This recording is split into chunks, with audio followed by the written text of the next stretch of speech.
50th Hunger Games begin! Selamat datang di Watch Mojo Indonesia, dan hari ini kita akan menghitung mundur pilihan kami untuk film-film yang kami harap akan menyelamatkan tahun 2026. Promise me you will come back. What if I can't? Nomor 10, Project Hail Mary. Please state your name. Ryland Grace. I just woke up from a coma. I'm several light years from my apartment. And I'm not an astronaut. Inilah film thriller survival fiksi ilmiah yang sudah membuat para pecinta buku tidak sabar selama bertahun-tahun. Diadaptasi dari novel populer karya Andy Weir, film ini dibintangi Ryan Gosling sebagai Ryland Grace, seorang guru yang terbangun di sebuah pesawat luar angkasa tanpa ingatan sama sekali.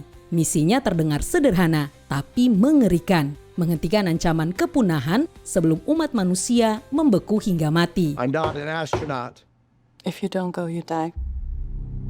With the rest of us. Yang membuat film ini wajib ditonton bukan hanya taruhannya yang masif atau skala blockbusternya, tetapi juga tim kreatif di baliknya. Dengan otak di balik Spider-Verse, Phil Lord dan Christopher Miller sebagai sutradara, kita dijamin mendapatkan perpaduan unik antara sains keras, kecerdasan tajam, dan emosi yang tulus. Ditambah lagi, Ryan Gosling hampir tidak pernah salah pilih proyek. Jika The Martian adalah soal bertahan hidup di satu planet, petualangan ini adalah tentang menyelamatkan seluruh tata surya, dan penonton jelas siap melihat pesona khas Gosling naik ke level galaksi. So, I met an alien. He's kind of growing on me. At least he's not growing in me, which was a concern for a little while.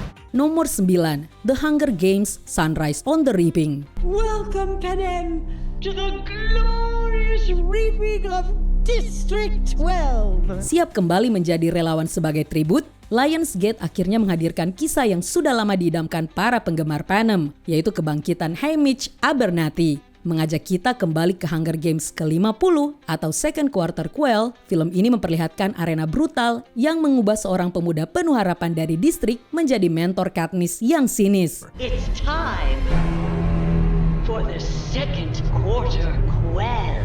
Dengan Francis Lawrence kembali duduk di kursi sutradara, ekspektasi pun melambung tinggi untuk cerita yang jauh lebih kelam dan kejam. Ya, ini memang Battle Royale lagi, tetapi juga sebuah studi karakter yang lebih dalam tentang salah satu tokoh terbaik dalam franchise ini. Para penggemar sangat ingin melihat bagaimana Haymitch muda mengakali jebakan paling mematikan dari Capitol dan harga menyayat hati yang harus ia bayar atas kemenangannya. I think these games are gonna be different.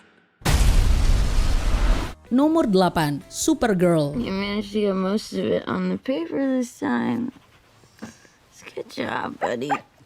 Semesta DC versi reboot akhirnya benar-benar lepas landas, dan sejauh ini film Supergirl terlihat sebagai bab paling spektakuler secara visual. Terinspirasi dari komik populer karya Tom King, jangan berharap Supergirl ceria seperti yang pernah kamu lihat di televisi. Dibintangi Millie Alcock dari House of the Dragon, opera luar angkasa ini mengikuti Kara Zor-El yang keras dan penuh luka dalam misi balas dendam, sering digambarkan sebagai true gift di antara bintang-bintang. I didn't know any of you were still alive. What was it like to lose everything in a day? Krypton didn't die in a day. The gods are not that kind. Ini adalah penyimpangan besar dari formula baku dengan fokus pada skala kosmik dan introspeksi karakter yang dalam, bukan sekedar menyelamatkan kota demi kota. Dengan James Gunn sebagai produser dan Craig Gillespie sebagai sutradara, proyek ini menjanjikan keberanian untuk merangkul keanehan luar angkasa sekaligus menghadirkan pukulan emosional yang lebih gelap dari yang kamu bayangkan. Ini akan terasa sangat Supergirl. What's Superman like? He sees the good in everyone. And I see the truth. Nomor 7, Digger.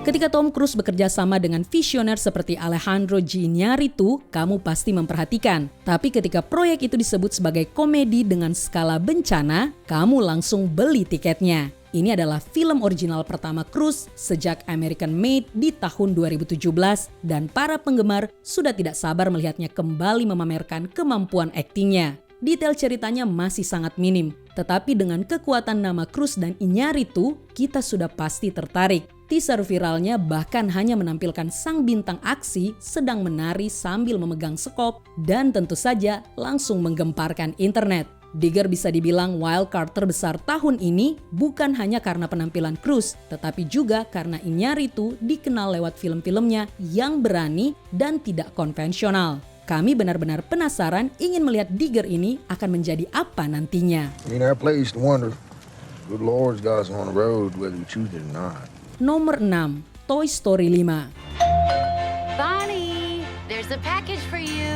Saat kamu mengira kotak mainan sudah tertutup untuk selamanya, Pixar kembali menarik kita masuk. Bagaimana mungkin kita menolak? Meski membatalkan perpisahan emosional di film keempat sempat mengundang tanda tanya, premis barunya terasa sangat relevan dengan keluarga modern, yaitu mainan melawan teknologi. Woody, Buzz, dan kawan-kawan harus berebut perhatian seorang anak dari pasukan tablet bercahaya, sebuah konflik yang sempurna untuk humor meta dan komentar sosial yang cerdas. Dengan Andrew Stanton kembali sebagai sutradara, para penggemar percaya Pixar akan kembali menyajikan emosi yang mengena. Namun jujur saja, di luar semua itu, kita semua hanya ingin melihat geng lama berkumpul lagi. Ini adalah tontonan nostalgia yang nyaman dan kemungkinan besar akan mendominasi box office musim panas, membuktikan sekali lagi bahwa kamu tidak pernah benar-benar tumbuh terlalu dewasa untuk mainan favoritmu. Oh, thank you, thank you, thank you! Hi there, I'm Lilypad. Let's play. Nomor 5, The Mandalorian and Grogu.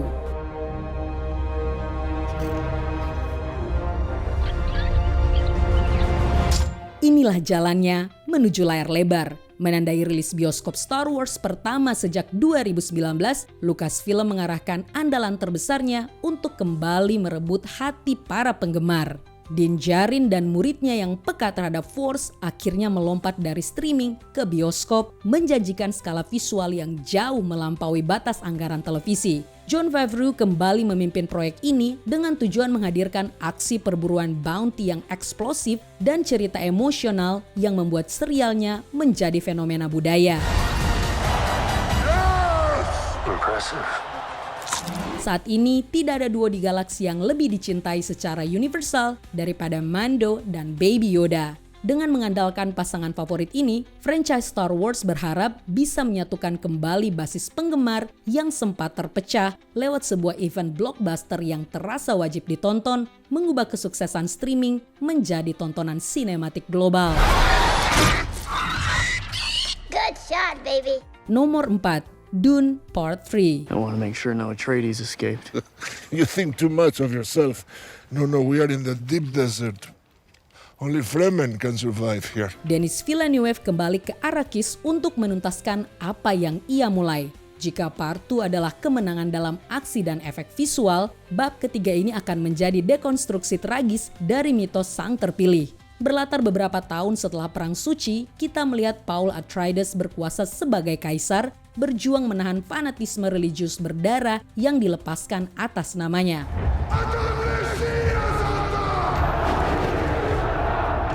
Para pembaca buku tahu bahwa disinilah saga ini menjadi sangat filosofis dan antisipasi pun meningkat untuk melihat bagaimana Villeneuve menangani intrik politik yang lebih gelap. Part 3 adalah penutup epik dari trilogi fiksi ilmiah definitif di era kita, membalikan perjalanan pahlawan secara total. Seperti biasa, harapan visual yang memukau, tema-tema berat, dan penampilan luar biasa lain dari Timothée Chalamet. Alasan itu saja sudah cukup untuk membuat kita duduk di bioskop. I want you to know I will love you as long as I breathe. Nomor 3, Spider-Man Brand New Day. So how you feeling? Yeah, I feel good, man. It's day one. Day one? My fourth ever day one on Spider-Man. Setelah kekacauan multiverse di No Way Home, Peter Parker kembali. Dan kali ini dia sendirian. Soft reboot ini menjadi salah satu film komik paling menarik dalam daftar ini. Karena dunia sudah melupakan Peter, kita akhirnya mendapatkan cerita yang lebih membumi di level jalanan saat Spider-Man harus pusing bayar sewa dan melawan kejahatan lokal di New York. We ready? Meski kembalinya Tom Holland sudah pasti menjamin box office, justru pergeseran ke tone yang lebih kelam inilah yang membuat internet ramai. Teori-teori bermunculan soal musuh seperti Kingpin atau Scorpion yang mungkin saja muncul. Sementara para penggemar ingin melihat Spider-Man beraksi tanpa jaring pengaman teknologi Stark. Sesuai judulnya, Brand New Day adalah awal baru yang menjanjikan sajian khas Spidey, yaitu kegelisahan klasik dan aksi bersinergi tinggi.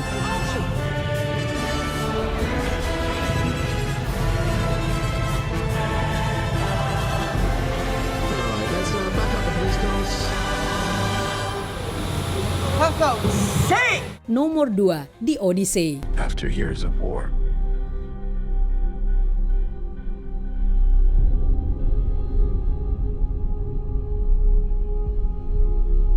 no one could stand between my men.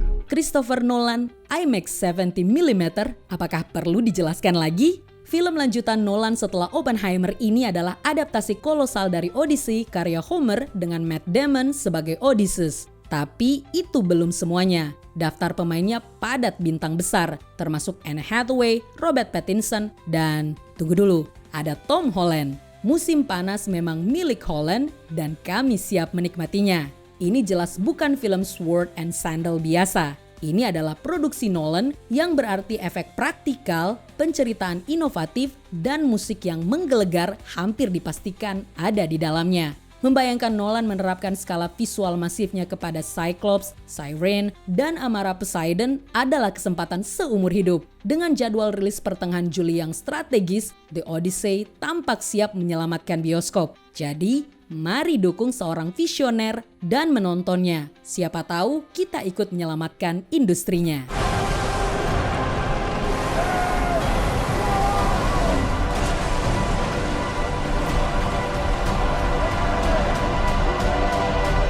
Sebelum kita lanjut, jangan lupa subscribe dan tekan tombol bel untuk mendapatkan notifikasi tentang video terbaru kami. Kamu bisa memilih untuk mendapatkan notifikasi secara berkala atau setiap kali kami mengupload video. Kalau kamu menggunakan handphone, pastikan untuk menyalakan notifikasi pada bagian pengaturan. Nomor 1, Avengers Doomsday. Death comes for us all. That's all I know for sure. Pernahkah ada keraguan soal siapa yang akan berada di puncak? MCU memang sedang goyah. Itu tidak bisa dipungkiri. Karena itu, mereka mempertaruhkan segalanya pada reuni besar ini. Russo Brothers kembali ke kursi sutradara dan itu sudah kabar baik. Namun berita yang benar-benar mengguncang dunia adalah kembalinya Robert Downey Jr. ke franchise ini dan kali ini sebagai penjahat Dr. Doom. The question is, who will you be when you close your eyes?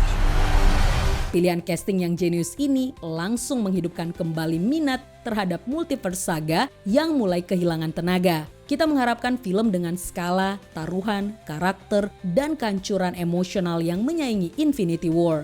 Momentumnya tak terbendung. Dan dengan X-Men serta Fantastic Four juga ikut terjun, rilisan di bulan Desember ini siap menjadi event crossover terbesar dekade ini. Jadi, ya tanpa tekanan, Marvel.